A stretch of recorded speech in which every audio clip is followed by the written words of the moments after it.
boys, we're getting back to the basics and doing a hero review. And I felt the need to do this hero review because, oh my freaking lord, baby Jesus, CYBERCLOPS is actually insane.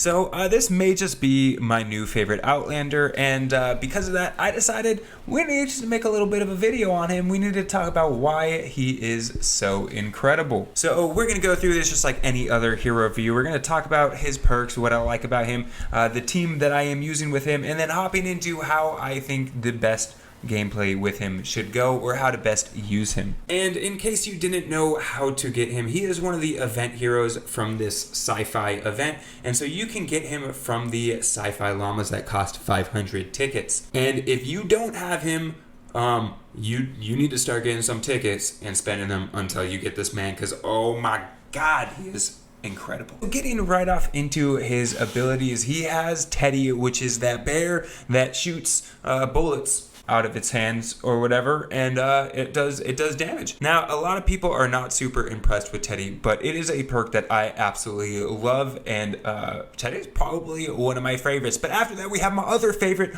which is Shock Tower. Now, Shock Tower is probably one of the best AoE damage sources out there. It is just insane at clearing mobs that are all grouped around, because it can stun multiple enemies at once, or can shock multiple enemies at once, making it a fantastic weapon for clearing out groups of us. Then after that, we have not Phase Shift, which is a bit of a bummer, but Seismic Smash. Now, it is cool that Seismic Smash creates energy. It's a fissure of energy, which deals damage to your opponents.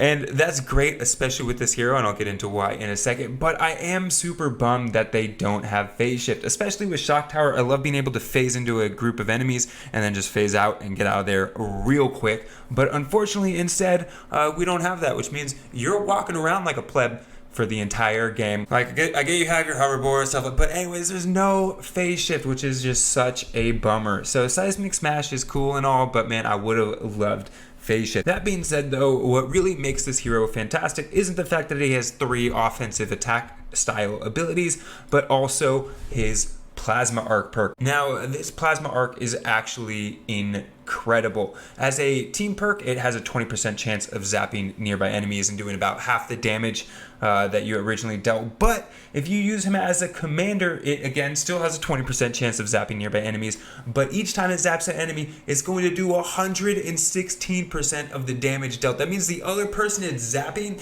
is doing more damage to that other husk. So basically you have like a 20% chance of getting a 2-for-1, and that's pretty awesome. And then it doesn't even stop there, it gets better.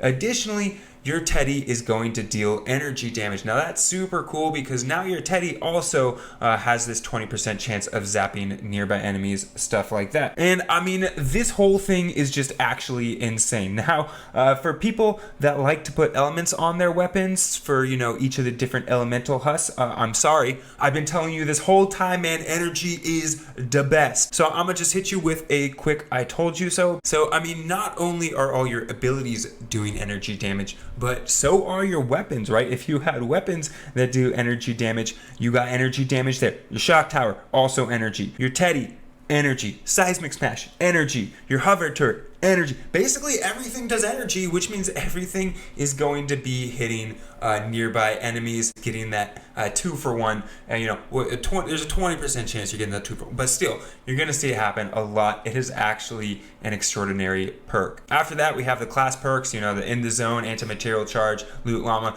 That ish is whatever, we don't care about that. And so when using him, well, his perks are great. What really makes this guy phenomenal is when you start throwing in some support team people. Now, first off, if you have the new Outlander hero that is going to increase your energy damage 100%, I would use her in the support team. However, I didn't have her, which meant I could not use her in my support team. And so I found, at least for me in my playstyle, the way that I like to split this up was by having a support team that not only helped my Teddy do more damage and be more effective, because man, I freaking love that Teddy, but also because I'm using energy assault rifles as well, I needed wanted a team that was going to dish out more damage with that energy assault rifle, because the more damage I deal with that energy assault rifle, the more damage each subsequent shock to that second husk or whatever is going to do as well. So with that, I found the team that I liked the best was to have, a Berserker that you get from a Trailblazer hero,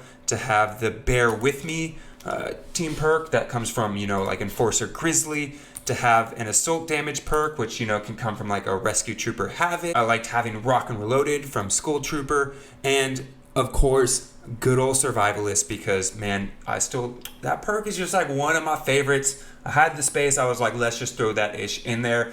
You could totally switch this stuff up. I could see this being great if you're using something like a low damage, like the energy LMG. If you want to use something like that, you could go something like the startup perk with, somebody like, say, Crankshot, something like that, right? You got options. You can play around with it and figure out what really works for you. But this was sort of what I liked and what worked well for me. But I mean, obviously you can have the best hero, you can have the best support team, but if you do not know how to play a character well, then you will not be able to utilize it to its full potential. And this hero can actually be played in many different ways. Like I said, the way I wanted to be able to play him was to be able to throw down a Teddy and to use my assault rifles, but you can actually outfit him kind of whatever way you want, as long as you are using weapons that are energy weapons. Say like that new assault rifle that just came out that is absolutely phenomenal. Maybe you want to use energy pit, maybe your pistols have ended. I don't even know. I don't really care how you want to build him, but just know the playstyle that you are going to have is going to be dependent upon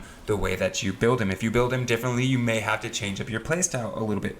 That being said, what will be consistent throughout everything is that this hero has a very large emphasis on his abilities. That means there's a large emphasis on that Teddy, because that Teddy is going to be phenomenal with this hero, especially because it's dealing energy damage. So now it's more effective against elemental husk, and on top of that, you get that perk where it is going to hit a second husk as well 20% of the time. So now all of a sudden your Teddy is a huge help. The shock tower as well is now an insane AoE damage thing, because it's just going to clear every single husk around it. And again, it can still chain because you're doing energy damage. Seismic Smash is just like, whatever. I like to use it with the shielder, like the ones with the door, I forget what they're called. Anyways, I like using them with those husks because it knocks them down and is effective against those. I'm not the biggest fan of Seismic Smash, but my God, it looks cool, and having it chain some energy makes it look even cooler. Beyond that, it really comes down to how you want to play him. Like I said, I didn't want to play him as just an ability only hero with like focusing everything on a Teddy, because I really like to use energy weapons, and if you do too, I highly recommend using people in your team that are going to allow you to do more damage with each of those energy weapons. With that being said, that means you just gotta shoot your weapon, whether that's a pistol, whether that's an assault rifle, whether that's even a shotgun, whatever it is, if it is an energy weapon, use it. Now, if you have to look for a specific energy weapon, what I find I like the best is using a weapon that isn't necessarily the highest damage output, but shoots a lot of bullets. That may be something like the energy LMG, because the more you're firing at a particular husk, the more opportunities you have for it to chain to other nearby husks. Now, mathematically, does it end up being about the same even if you use a heavier weapon? Probably, but I think it looks way cooler when you start seeing it hitting all the other husks all the time. I mean, and it's effective too. It's just all around great. So anyways, this hero for sure has skyrocketed it to probably like my number one Pathfinder that I enjoy to use offensively. Highly recommend you take advantage and get this guy. But that is it for now. I hope you enjoyed that video. I hope it was somewhat informative, and I will see you guys in the next one. Later.